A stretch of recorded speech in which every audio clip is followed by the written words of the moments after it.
በሰራነው ስህተት አንጎሎች ተቆጥረዋል።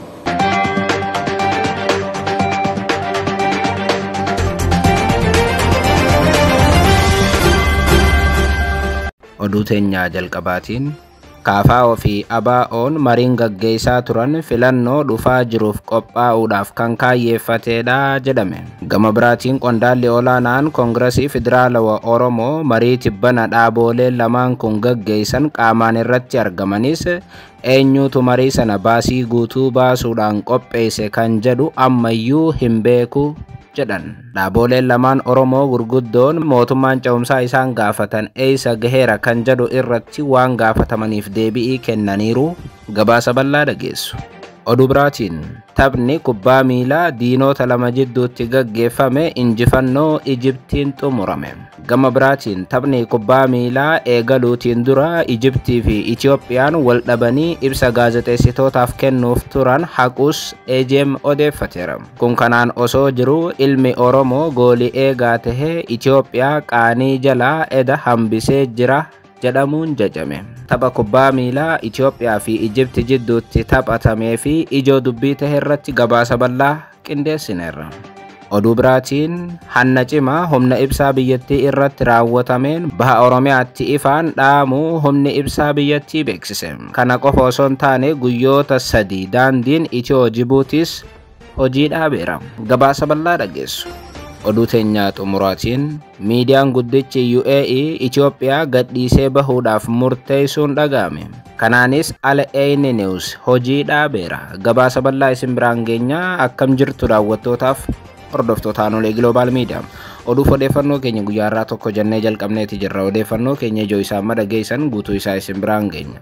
Aga xumura sagantaa keenyaatti dhaggeeffachuun yaada qabdan gara koomentiitiin nuuf barreessaa. Viidiyoon keenya namoota hedduu biraa akka dhaqqabuuf immoo like, share, subscribe godhuun dagatinaa isiniin jenna. Kallattumaan gara gabaasa bal'aattiin isin qajeelcha. Oduu teenya jalqabaatiin kaafaa fi abaa'oon mariin gaggeessaa turan filannoo dhufaa jiruuf qophaa'uudhaaf kan kaayyeeffateedha jedhame. Gama biraatiin qondaalli olaanaan koongirasii federaalawaa Oromoo marii tibbana dhaaboleen lamaan kun gaggeessan qaamaan irratti argamanis eenyutu marii sana baasii guutuu baasuudhaan qopheesse kan jedhu ammayyuu hin beeku jedhan. Torbee muraasaan dura paartiileen siyaasaa kaafaa fi abaa'oon marii guyyoota lamaaf abbootii gadaa jaarsolii biyyaatii fi dhaabbilee siivikii waliin ta'aniin ibsa ejjennoo yaadaawwan jajjabaa hammatan baasuun isaanii ni yaadatama. Ibsa ejjennoo kana irrattis rakkoo amma Oromiyaa keessatti deemaa jiru ijibbaata itti gochuudhaaf mootummaa ce'umsaa waloo hundeessuun akka barbaachisuu fi qabsoo hidhannootti kan jiru waraanni bilisummaa Oromoos mootummaa ce'umsaa keessatti qooda akka fudhatu kan akeeku ture. Tibbuma sana ammoo hoogganaan biiroo koominikeeshinii mootummaa naannoo Oromiyaa obbo Haayiluu Addunyaa dhimma mootummaa ce'umsaa walootii fi yaada furmaataa jedhamee kaafaa fi abaa'oodhaan dhiyaate waan fudhatama hin qabneedha jechuun VOA afaan Oromootti dubbatanii turan. Eegasii gama mootummaatii dhimma kanarratti wanti jedhame bal'aan hin jiru. Marii guyyoota lamaaf hoteela Ililliitti ta'amee ture sanarratti kan hirmaatanii fi hoogganaan koominikeeshinii dhaaba KFO obbo Sultaan Qaasim dhimma kanarratti addatti BBC afaan Oromoo waliin turtii taasisaniiru. Keessumaa mootummaan ce'umsaa isin gaafattan eessa gaheera wanti kun maalirratti argama kan jedhuuf deebii laatan. Ka'umsi yaada marii waloo paartiilee lamaaniitii fi qaamolee hawaasaa adda addaa hammatee gaggeeffame kuni hooggantootuma dhaaba isaaniitiin akka itti himamee fi baasiin kora kanatti bahes maddi isaa eenyurraa akka ta'e ammayyuu quba akka hin qabne hima obbo Sultaan Qaasim. Hawaasni marii sanarratti hirmaate cuunfaa mariitii fi yaada furmaataa keenya kana ummata biraan gahaa irratti mari'adhaanuun jedhan. Kanaaf ammoo dhaabni lamaanuu yaada kana galmaan ga'uudhaaf sochiitti jiru jedhan obbo Sultaan.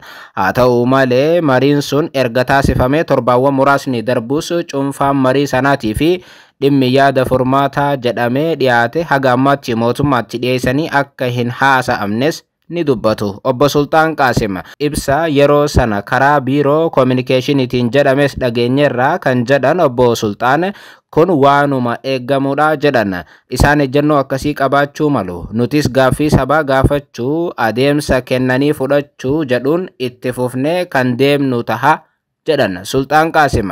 Haga ammaatti wanti mootummaa ce'umsaa jennee gaafanne sun mootummaadhaaf dhiyaachuu baatus fuula duratti akkuma biiroon communicationii jedhe yaada furmaataa keenya kun yoo fudhatame tarkaanfii itti aanu dhaaboleen lamaan Oromoo waloodhaan kan murteeffatan ta'a jechuun dubbatan Sultaan Qaasim.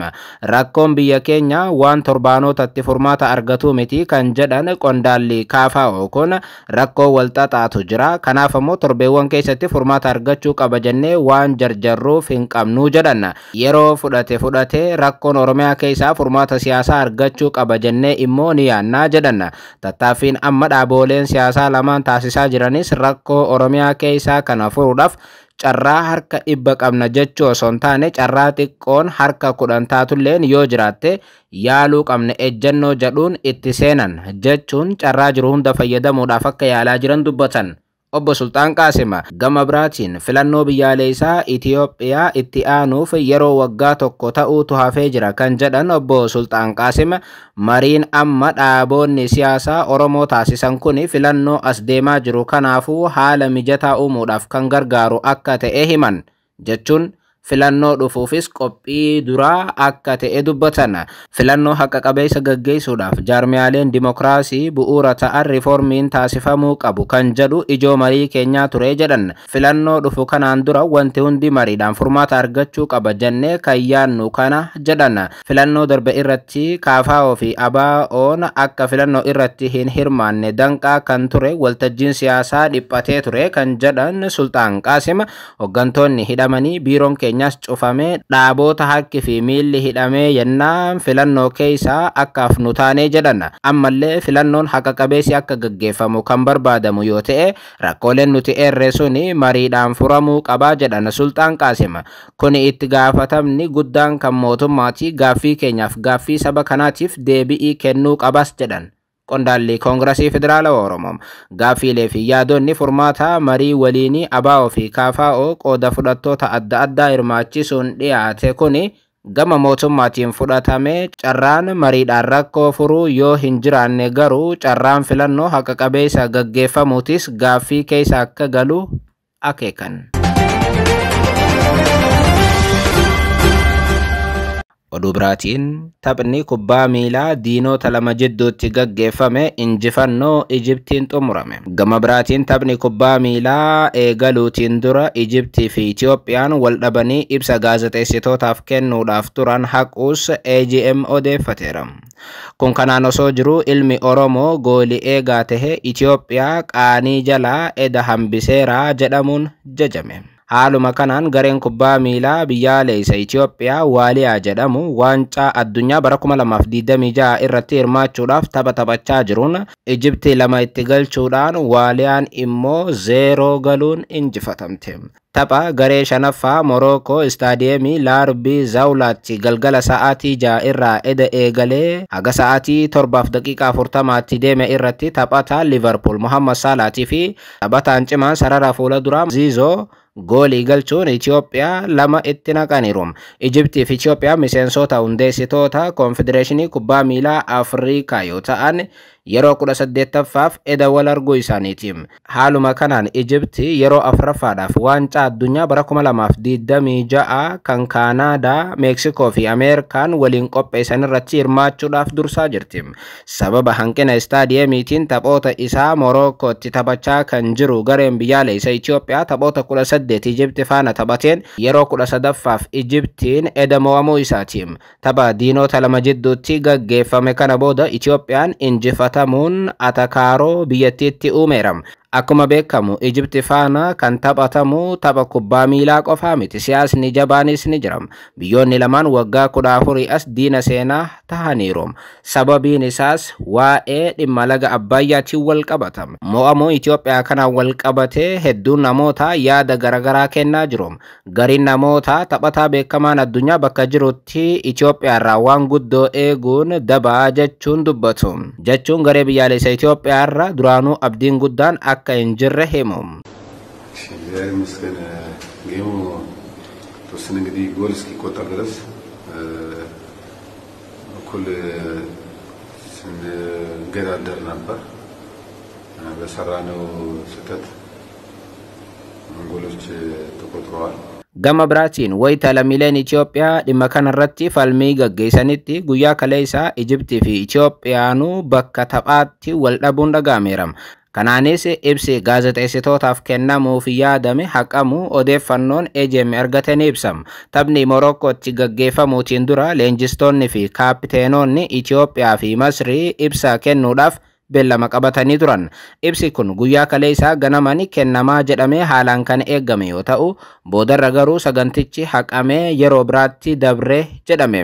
Ibsi Ijiptii fi Itoophiyaan kennuudhaaf turan sababni haqameef Itoophiyaan biyya keessummeessituu ta'uu dhabuu irraa kan ka'eedha jedhame. Fedhiin Itoophiyaa hin guutamne jedhamuudhaan ibsi Ijiptii fi Itoophiyaa waliin kennuuf turan haqameera. Gama biraatiin taateewwan dinqiin hedduunis tapha kubbaa miilaa edaa irratti mudatan. Isaan keessaa tokko goolii eegaan Itoophiyaa haalaan jajameera. Ilmi Oromoo Illuu Abbaa Boorirraa ta'e Abubakar Nuuraa goolii meeqa Itoophiyaatti seenuudhaaf qarqararra geesse qabuu danda'uu isaatiin jajameera. Badhaafamaa cimaa bara 2023 kan ta'e Abubakar Nuuraa edaas wayita gareen Ijipti kubbaa hedduu Itoophiyaatti guuruudhaaf yaalte fashaleesseera. Namoonni hedduun akka tilmaamanitti osoo Abubakar Nuuraa goolii eegaa ta'uu baatee goolii 5 ol Itoophiyaan ni keessummeessiti. Kanaaf immoo Abubakar hedduu namootaa biratti jajame.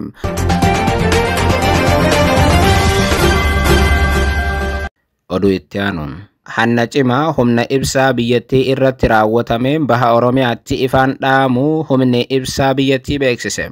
Kana qofa osoo hin taane guyyoota 3 daandiin Itiyoo Jibuutiis adda citeera. Gocha hannaa naannawa Awaash 7tti raawwatameen magaalota baha biyyattii keessatti ibsaan addaan cituun himame. Humni ibsaa elektirikii Itoophiyaa akka beeksisetti utubaaleen sibiilaa sarara dabarsoo humna dabarsan 3 naannoo Awaash 7nya bakka jedhamutti hatamuu beeksise. Akka Daayirektarri naannichaa obbo Alamaayyoo Zabargaa jedhanitti halkan naannoo sa'aatii 6tti sababa hanni sarara dabarsoo humna olaanaa qooqaa irraa gara Hursootti geessuu irratti raawwatameen magaalota baha Itoophiyaa kanneen akka Dirree Dhawaa, Hararii fi Jijjigaa dabalatee humni ibsaa guutuun addaan citeera. Akka Daayirektarri olaanaan humna ibsaa damee bahaa obbo Wardii Muhammad ibsanitti naannoowwan humni ibsaa addaan citee ture humni ibsaa kun akka deebi'uuf tattaaffiin taasifamaa jira jedhan. Itti aanaan kutaa diinagdee fi tiraanisfoormeeshinii dhaabbatichaa obbo Andu'aalam akka jedhanitti hanni kun naannoo qarqara magaalattiitti raawwatamuun isaa hammeenya rakkoo kanaa kan agarsiisu waan ta'eef qaamonni nageenyaatii fi mootummaan taatee kana ittisuudhaaf xiyyeeffannoo akka kennan gaafataniiru. Haaluma wal fakkaatuun tajaajilli geejjibaa baaburaa Itiyoo Jibuutii sababa kanaan guyyoota 3f addaan citeera. Tajaajilli baaburaa Itiyoo Jibuutii addaan kan cite humni ibsaa mi'eessoo haga Jibuutii jiru roobii halkan sa'aatii 6 irraa eegalee waan addaan citeef ta'u waldaan aksiyoona baaburaa Itiyoo Jibuutii hubachiiseera. Utubaawwan humna ibsaa dabarsan irra miidhaa dhaqqabeen sararri baaburaa mi'eessoo hanga Jibuutiitti jiru ibsa argachaa akka hin jirre waldichi hubachiiseera. Arra ibsa kan baase waldaan aksiyoonaa baaburaa Itiyoo Jibuutii dhimmicha furuudhaaf sochii jabaa taasisaa jiraachuu himeera. Oduu teenyaa xumuraatiin miidiyaan UAE Itoophiyaa gadhiisee bahuudhaaf murteessuun dhaga'ame. Kanaanis Al Ain hojii dhaabeera. Miidiyaa guddicha UAE kan ta'e Al Ain News waggootaaf Itoophiyaa keessatti afaan Amaaraatiin gabaasaalee hedduu hojjechaa turus amma garuu guutummaatti tajaajila afaan Amaaraatiin kennuu dhaabeera. Abiyyi Ahmad waliin hariiroo cimaa qabdi jedhamtee tan dubbatamtu UAE'n maaliif akka miidiyaa isii cuftee Itoophiyaadhaa ari'uu akka barbaadde ammaaf ifaa miti. Tarii Abiyyi fi UAE'n walitti mufachuu malan sodaan jedhu uumameera. Kun kanaan osoo jiru waggoota lamaa oliif mootummaan Itoophiyaa Al Ain oduu biyya keessaa akka hin hojjannes dhorkee turuu gabaasaalee mul'isan. Al Ain News dhaabbata miidiyaa dijitaalaa guddicha UAE Abu Dhabiitti kan argamu yoo ta'u, miidiyaalee biyya alaa Itoophiyaa keessatti dhageettii qaban keessaa kan hangafaati. Bara 2015 kan hundeeffame Al Ain dhaabbata International Media Investment Free Zone LLC jedhamuun akka hundeeffameetu ibsamam. Biiroolee gurguddoo magaalaa Finfinnee, Kaayiroo fi Abu Dhaabiidha akka qabuutu ibsamam. Damee guddoo magaalaa Finfinneetti banatee waggootaaf hojjechaa kan ture Al Ain sababni isaa amma ifatti beekamuu baatus guyyaa tokko dura irraa eegalee tajaajila afaan Amaaraatiin kennu adda kuteeram. Miidiyichi waajjira isaa Finfinneedhaa qabu cufee guutummaatti Itoophiyaa gadhiisuuf akka murteesse Tikvaa Itoophiyaan gabaaseera. Yeroo gaarii.